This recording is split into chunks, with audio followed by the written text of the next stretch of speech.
You are listening to Proof Text, a Glossa House podcast exploring Scripture with Dr. T. Michael W. Halcomb and Dr. Fredrick J. Long. Welcome and enjoy. Well, I want to welcome you to this week's Greek reading group, and we're looking at Luke's Gospel, and we're in chapter 1. We left off at 36. Okay, so let's pick up right there. The angel is responding back to her, verse 35, just get some of the context. And then responding back, the angel said to her, and then Elizabeth, he's going to talk about Elizabeth. So we'll pick up in verse 36. Ke idu Elisabeth e gunengenisu ke avte sun I lefen huion en geri avtes ke utos main ektos estin avte te kalumene stira. All right. And behold, Elizabeth, your relative, also she has conceived a son in her old age, and this is the 6th month for her, the one called barren. So very interesting that it's specified that she is in, what month of pregnancy she's in. All right, so we should turn on the sentence marking, and so we can look at some things. So I'm going to start to mark up the text.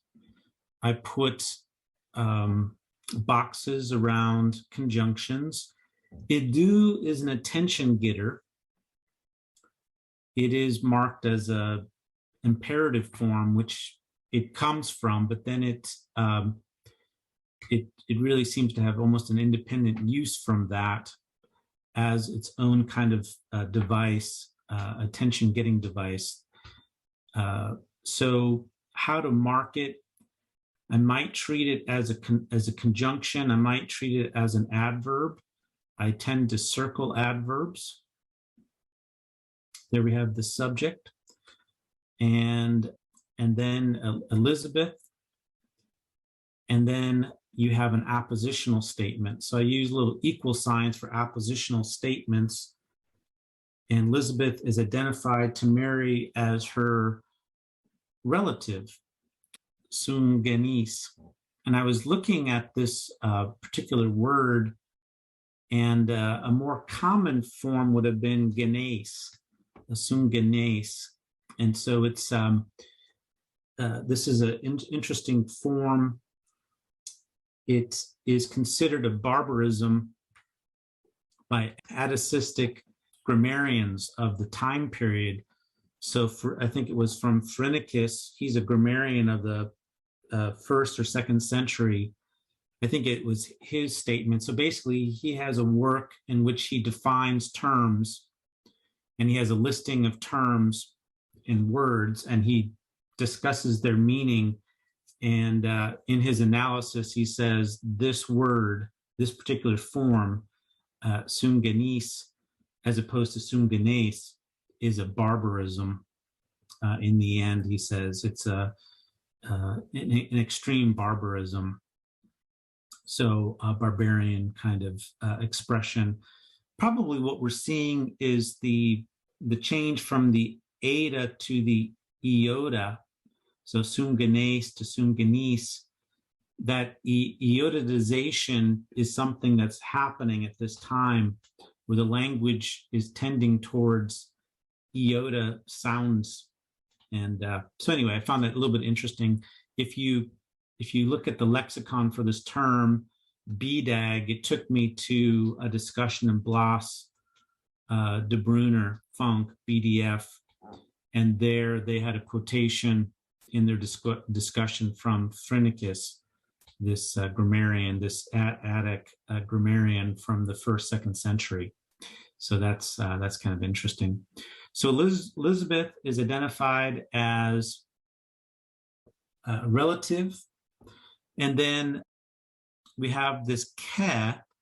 This ke is functioning adverbally to indicate that there's an addition to what's being said here.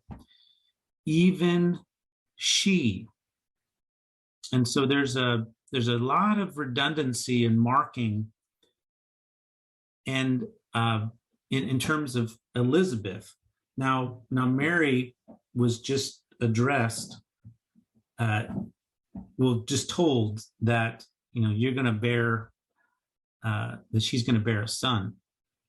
So, and part of the explanation is that even Elizabeth, your relative, even she has conceived a son in her old age. So here I'm doing some sentence markup. So in geri avtes. Now, avte is the personal pronoun, and this is strictly not needed. And so this is for added emphasis when you have a subject pronoun added, personal pronoun, it's for additional stress. And what I've noticed in Greek is that if something is stressed, it's usually stressed in more than one way. So there's a lot of stress on her as recipient or agent here. The cat adds it, the avte adds it. And then you have the perfect tense, which is of this verb sun lambano, and so this adds a lot of stress to it, and so altogether, and this is the 6th month, and this is the 6th month for her who is called barren. Okay, so utos is a demonstrative pronoun. So the reason I know it's a demonstrative pronoun is it has a rough breathing mark, as opposed to the personal pronoun, which has a smooth breathing mark. And then the question that you had to think about is why is utos? What is that in reference to? And that is masculine nominative. And so here's the verb that it's going with, estin. So this is. And then you have the word main, which means month, and then ektos, 6th. So this is masculine. This is why utos is masculine. And so really main, ektos is the subject, with utos being, we translate utos first. This is the 6th month, and then the dative is indicating personal reference, with reference to her, with respect to her, indicating that she's been pregnant for 6 months. So avte refers back to Elizabeth. And then we have another appositional statement. I like to think of it as appositional. The alternative would be that it's a modifier to the one being called. This is a participle from kaleo, which means to call. So to her, the one called sterile, or barren, and I'd like to take that as appositional, which makes it more of a nominal statement, the one being called, as opposed to adjectival. The avte, to her being called sterile. I think the article ramps that up and just I think nominalizes that, makes it into a noun statement, which gives it a bit more punch in the Greek text. I don't think the te is strictly necessary. If this were just adjectival, I think it could be not needed. But to add it gives it more specificity and punch. And so therefore, I would say it converts this dative feminine participle into a substantive, makes it into a noun and nominalizes it, and then to further give some force to the fact that she was actually called barren.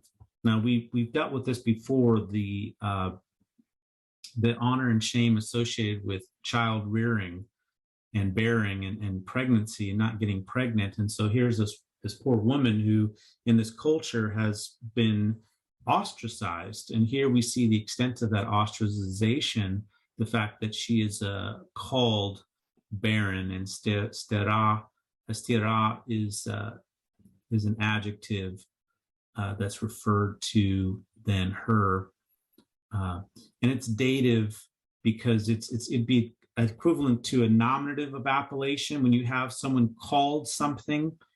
If he is called John, John would be in a nominative case, and the reason it's dative case is because the person being referred to as being called something is dative case. And so what they're called is put into the dative case. So this would be called technically a dative of appellation. It'd be analogous to a nominative of appellation, but the reason we have it in the dative is because it's used of a dative referent. And so, yeah, that's how I would mark it. Yep. So I'm gonna keep going here. And stera, yeah, I was taking that as an adjective. It looks like it could be listed as a noun. So if that's a noun, then obviously it'd just be that's what she's called. She's called a barren one. Okay. Now verse 37 is continuing with an OT clause. Now, in the Greek text, the Greek edition here, we're looking at the Meso-Elan 28th edition, they put a raised dot, which would suggest a semicolon in our translations, or a colon. But the OT would suggest a closer connection. Now they're translating, you can see here, they're translating this OT almost like it's a gar. But I would suggest that the difference between OT and gar when they're used to strengthen is that gar is marking like a separate proposition, whereas the use of an OT grammatically makes it a dependent or subordinate clause and would suggest a closer connection. So I would support rather a comma here, different kind of punctuation, with OT having more of conveying more of a sense of since or because, rather than making it a period and then an independent kind of clause, for nothing is impossible with God. Okay, so that's how I would rather punctuate that and then explain the translation. So technically the OT is starting a subordinate clause. We put a box around it as a conjunction. Ook. This is a good example of a negative negating a negative idea. It's called, this is a rhetorical device that Luke likes to use a lot. It's called litotes. You can look it up, litotes, L-I-T-O-T-E-S. It's the stated positive by way of negating a negative. Pan rhema is the subject, so every matter is not impossible with God. So another ways that you could have said it is everything is possible with God. That's the effect of what this says, but it's stated with, in a sense, kind of like a double negative, probably for some stress. the use of litotes is often for rhetorical force. For nothing will be impossible with God.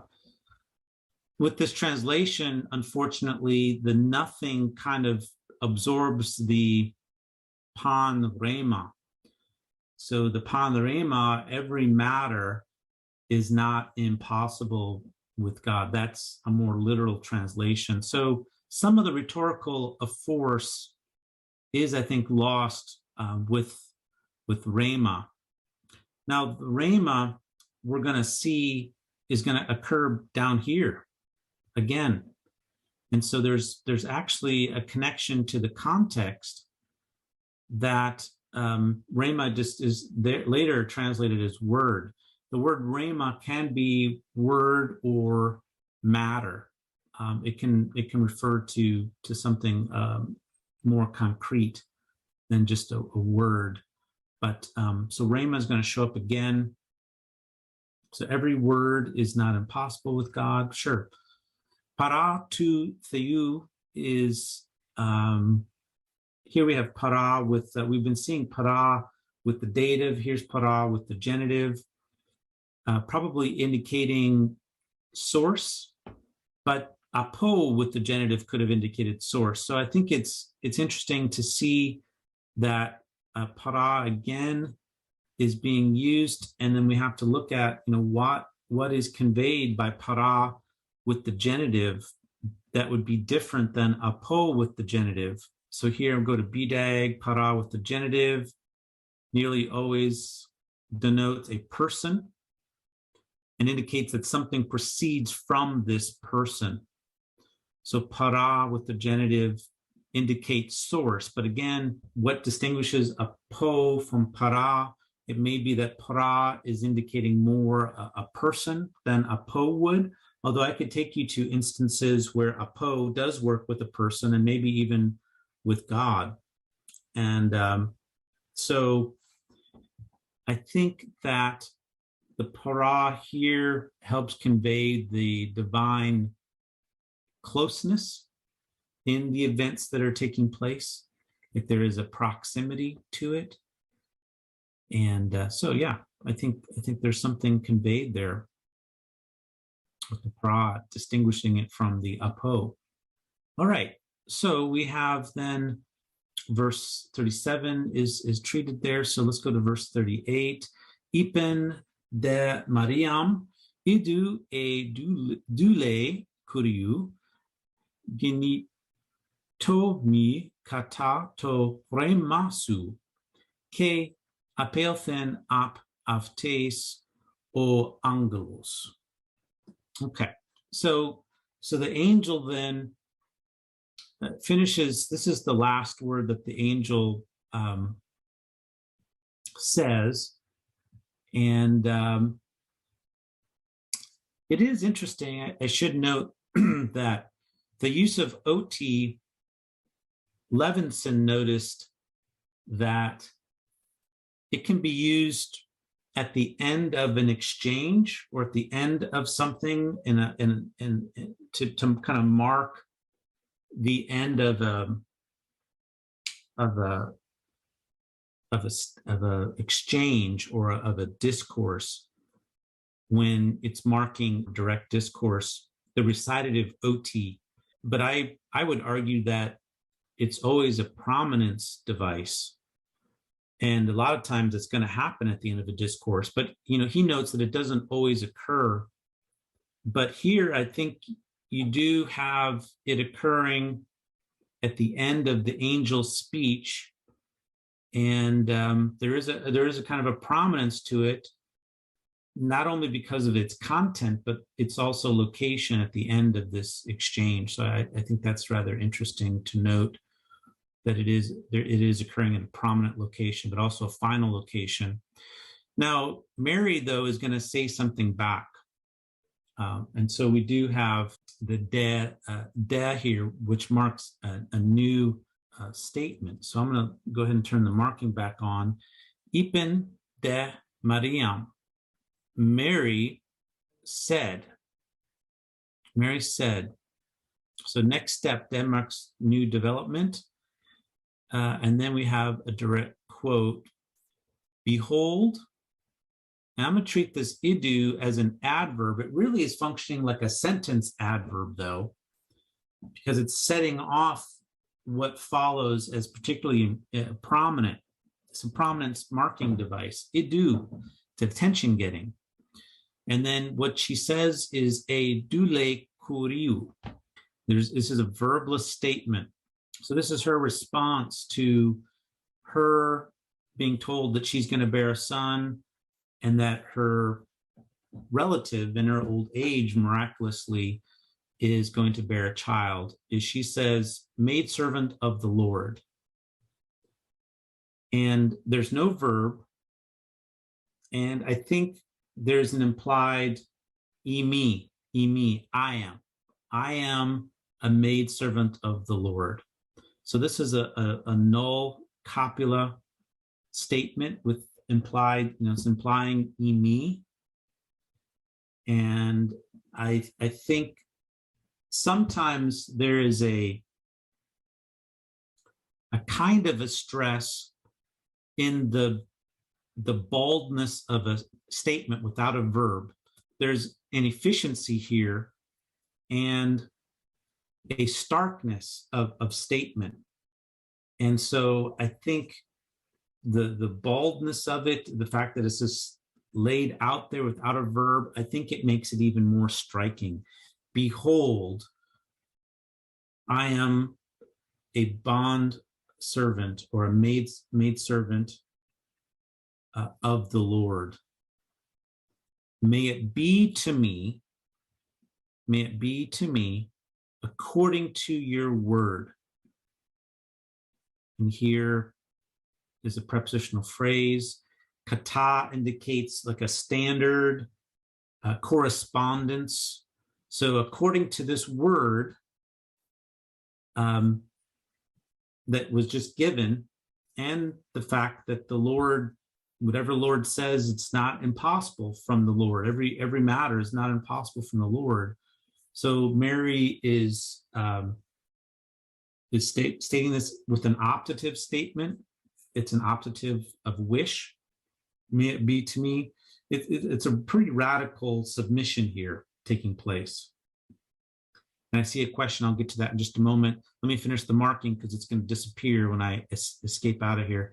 And so she finished saying that, so that the direct quotation, this direct speech ends. This is a bracket. It's an ugly bracket. So this direct speech ends, and then we're staying with that scene, and so it's added to that is that the angel departs from here, and here's a good apo with the genitive indicating separation, not source, but separation. Remember, the genitive case has with it sometimes the meanings associated with another case, which is called the ablative case, which is a case of separation. And so you have some nice redundancy of apo. So this is from ap erkome. So here's the preposition apo onto erkome, second aorist stem, and then you have a little bit of redundancy with the apo of tes from her. Okay, so I'm going to look at this question here. Could it be a nominative absolute is the question. Well, yeah, I mean, the nominative absolute, I guess I'd have to think about the absolute, what would be really the distinction between a nominative absolute and an implied form of emi. Emi is so often implied, that verb to be is so often implied that I don't think this would be best thought of as a nominative absolute. But maybe in function, it's the same. However we classify this use, we do need to see that there's a stress on it. This attention getting idu sets it off as important. And I think it becomes rather a very humble, stark statement of servitude to the Lord, a radical submission to what the Lord is going to do in her life. Now, remember earlier that the angel says, one of the first things he says is, don't be being afraid. So there's an ongoingness. This is a present imperative. So don't be being afraid. And so she, after this great description of what's going to happen to her, the nature of her son, and the kind of relationship that he's going to have with God, for her to respond with this statement, I think is very significant and a stark, bold recognition, and then followed by a very radical, whatever may it be to me according to what was said, according to your speech. Okay, so then Gabriel leaves her. Now I'm kind of curious about this textual variant. Okay, it's not a very significant one. Ap istemi, stood away. So I don't know what's gained by that variant, but it doesn't have a lot of, obviously, very minor support. All right, well, let's go on to verse 39. Anastasa de Mariam en tes imeris tavtes eporevthe isten orinen meta spudes ispolin iuda. All right, so next development, the de indicates kind of the next step in the storyline. Anastasas is from an istemi. This is a participle, feminine, nominative singular, aorist, active participle. And I would consider this a transitional participle, circumstantial. So it's a circumstantial participle. People would call this probably adverbial, and they would want to slap some kind of adverbial sense to it. But I want to move away from calling these adverbial back to what they were traditionally called circumstantial. Moreover, I would want to have us reconsider the informational contribution that they're making. In other words, to see participles, understand them as compact informational entities. And I've discerned three uses of circumstantial participles when they occur in front of the main verb. And so here the main verb is down below here, going. She went. And then here we have into the mountain country. So I translate this: going, standing up, Mary went in those days into the hill country with great eagerness, into the city of Judah. Okay, into the city of Judah. Into a city of Judah. All right, so in terms of marking then, and I would consider this a segue. So what I'm going to do is just put a bracket. This is a subordinate clause. And so these three circumstantial participle functions in terms of information structure, the kind of information they're providing, the furthest away from the main verb tends to be segue. And these verbs tend to do with verbs of motion or location, these kinds of things. Then another use is that these circumstantial participles can provide an important framework for the action of the main verb. And then if it's directly abutted, I started to discern that there are procedural use to describe like an attendant circumstance. That's the label that people put on them often to describe an important cultural piece of information or to help offset the importance of the main verb. Oftentimes there's a redundancy or an implicit understanding. You could remove that participle, that procedural participle, and it would still make sense without it. Now, this one seems to be somewhat procedural. Like, what does it mean for her to stand up? Like, why do we need to know that she's standing up to go? Of course, she would have to arise up in order to go somewhere. So for me, its position is it's not directly abutted to the main verb. And so I think it's functioning as a segue, as a transitional kind of movement kind of verb idea to transition, to show a transition in the discourse to what's happening. So here's how I'd mark this sentence. So in those days, so standing up, Mary in those days traveled. This is a aorist passive formation or middle from parevome. In formation, we typically say it's aorist passive. Into the mountain country, and this is kind of a unique word, just means mountain country. Oros means mountain, so it's obviously derived from that. With eagerness, metaspudes, indicating manner, or hurry, in a hurry, into a city of Judah. And I'm just going to put the genitive marker down here.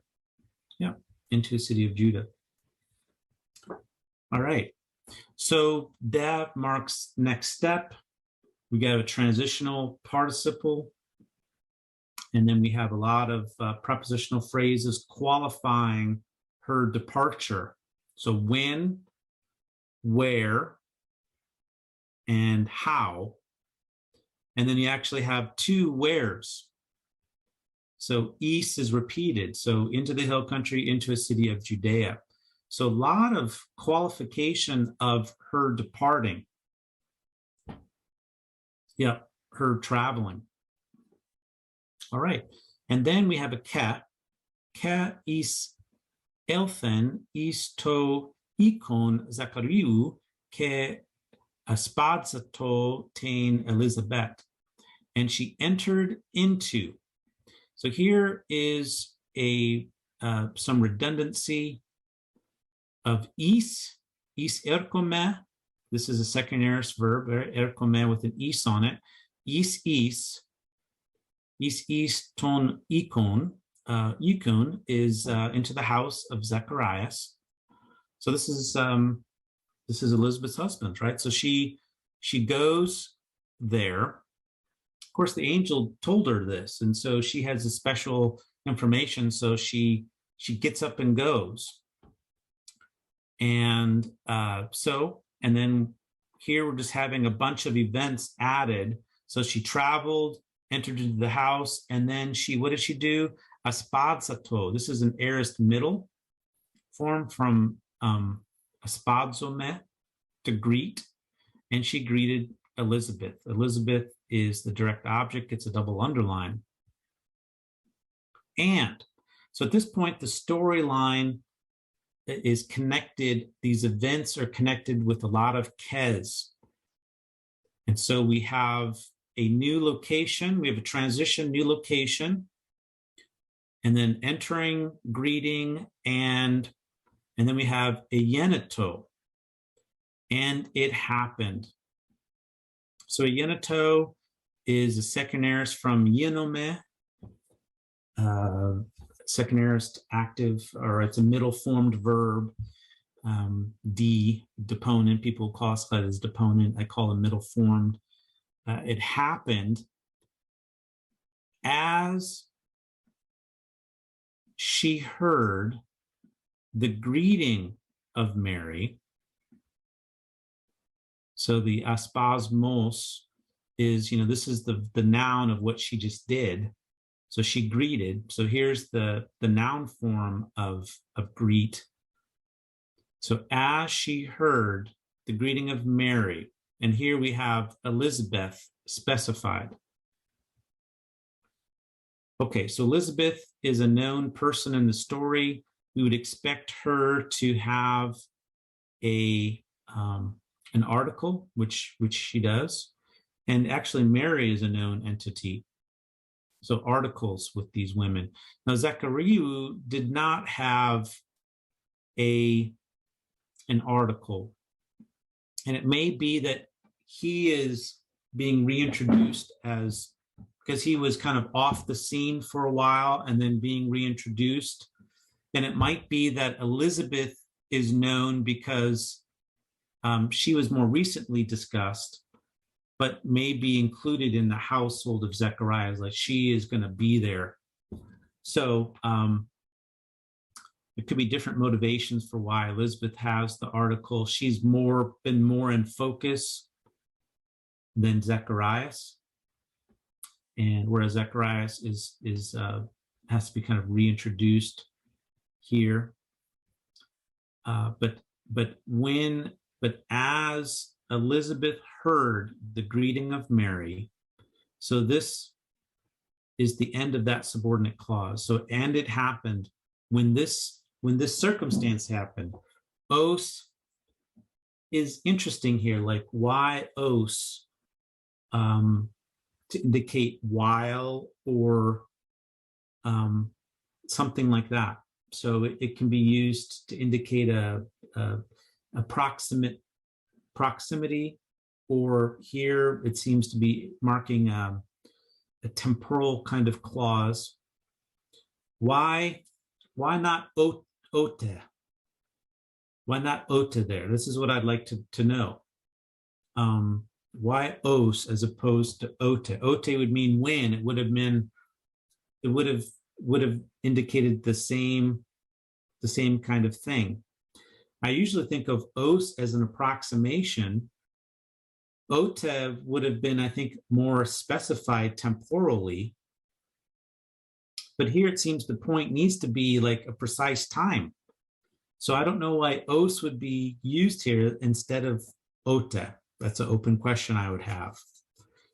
In other words, it seems the point is not, approximately when they met, but when they met or as they met, not approximately. So this gets me thinking about the marking of os. What is os really marking? Maybe it doesn't mark approximateness. Maybe it marks something else. Okay, so when this circumstance happened, to brephos en to kilian avtes, the baby in her womb, and then here's the verb, leaped, as gir tesen, jumped. The baby leaped. And I love this idea that John the Baptist, even in the womb, is starting his prophetic ministry of pointing people to the Messiah. It has a lot of implications for the nature of life. When does life begin? When does personhood begin? And so here's John in the womb, already functioning as an individual, pointing towards Jesus as the Messiah. And so this baby, when Elizabeth heard the greeting of Mary, the baby in her womb leaped, and Elizabeth, there's the subject, was filled. Pimplemi. Pimplemi is a me type of me verb with a changed root there, pimplemi. So it's kind of like a second aorist changes it. This is aorist passive indicative third singular. This verb takes verbs of filling generally take genitives as their direct objects. So the pneumatos agiu is the direct object of filled. Was filled with indicates what the person is filled. Yeah. So Elizabeth was filled with the Holy Spirit. And what happened? Anaphonesen, Kravge megale, dative of manner, with a loud shout, with a great shout. And this is from anaphoneo. So phoneo means to kind of voice out. Ana means to shout it out, kind of emphasizing the upness of it. Ke, barely have enough room to get it all in. And said. So she shouted with a loud voice and said. Okay, so now we need to exit the marking there and then kind of look at the second part of verse 42. Making pretty good progress here. I think we're explaining most of the things. So dative of manner, kravge megale, ke ipen, and said. So at this point, we're going to get the start of a subordinate clause. And I'll go back into my marking. So technically begins a direct discourse. What I was trying to say before is that the OT, if OT was used here, because you can use OT to indicate direct discourse, it's rare. I think it's a prominence device. Levinson noted that when it does occur, it's often at the end of a discourse. And I would just argue that I found examples where it occurs in the middle of a discourse at a prominence point. So I think it marks prominence. So I think that previous OT is marking some kind of prominence. Nothing is impossible with God. But anyway, so here we are. We're not at the end of a discourse, but at the beginning. So she said, evloge mene su en gunexin ke evloge menos o karpos tes kylia su. Blessed are you among women. Okay, so these are statements that are implying the verb, some form of the verb, imi. So you are blessed. So basically, you have perfect participle. These are middle passive in formation, perfect middle passive participle, feminine nominative singular. This one is masculine singular. And they're a part of implied periphrastic constructions. Remember, a periphrastic construction with participles is when you have an implied form of the verb, of some verb of being, with then a participle, usually nominative case, to match with the subject. So you are blessed among women, and the fruit of your womb, the fruit of your womb, Sue goes back to womb, the fruit of your womb is blessed. Basically, these periphrastic participles are like predicate adjectives. They're part of the verbal affirmation being made of the subject. So there's obviously a parallelism here. Get participle, subject, qualifier, participle, subject, qualifier. And so Elizabeth is announcing the greatness of Mary. Yeah. And then she says, and from whence to me is this, that the mother of my Lord comes to me. Now, this pothen isn't, I should just circle that. That's not beginning a direct subordinate clause. The subordinate clause is in the ina clause, which I closed off here, ina. So from whence is it to me this, that, the mother of my Lord? And so Lord is modifying mother. So the mother of my Lord in relationship to my Lord comes to me.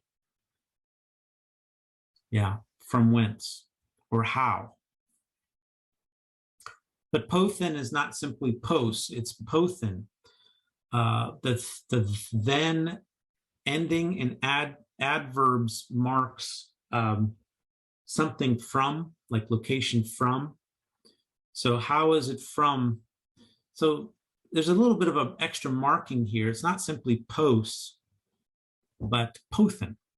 And so just a slight ramping up of it there. And it's hard to translate.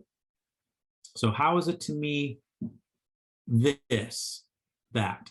So the tutos, tutu is a demonstrative pronoun, and it implies, again, the verb imi, so esteem. From whence does this come to me?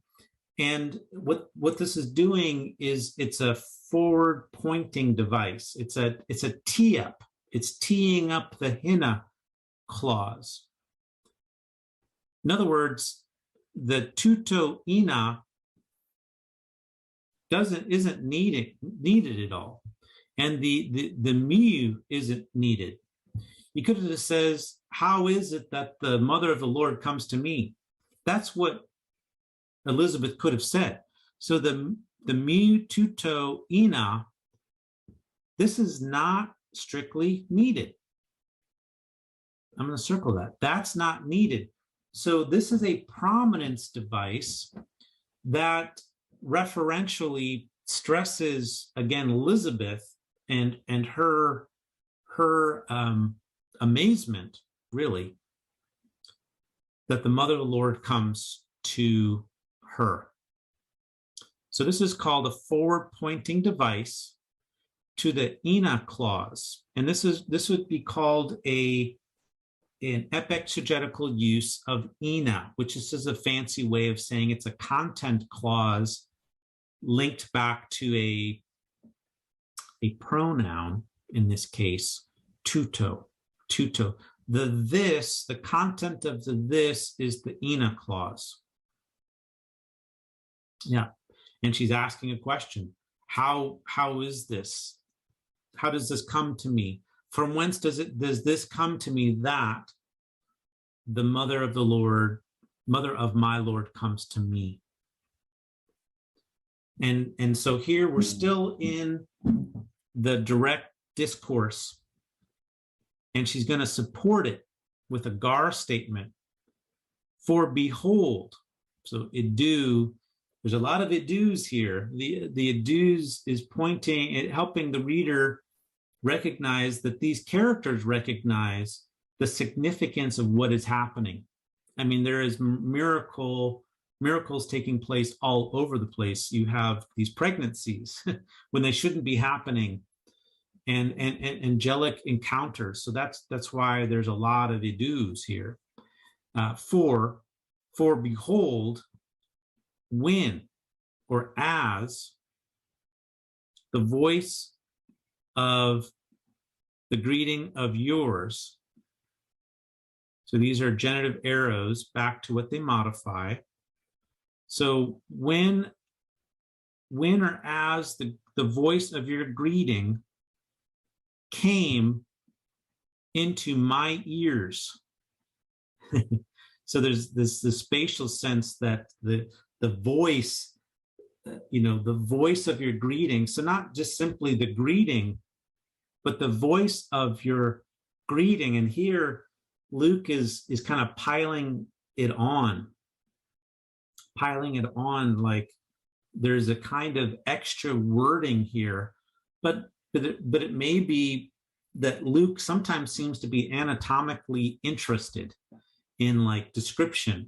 So he's somehow like, we have this voice, and then it goes into the ear, into her ear. So it's anatomically very descriptive of the vibrations of the voice entering into her ear.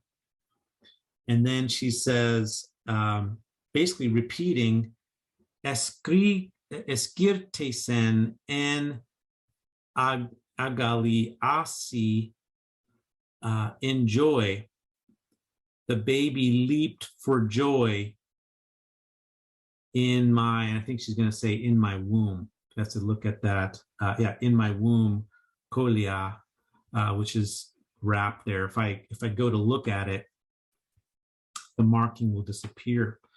So yeah, Gar is marking strengthening, and she's explaining the sequences. So here I have a subordinate clause bracketed, started, and I'm gonna end it there. So there's a subordinate clause. So when the voice of your greeting entered into my ear, okay, that subordinate clause is ended.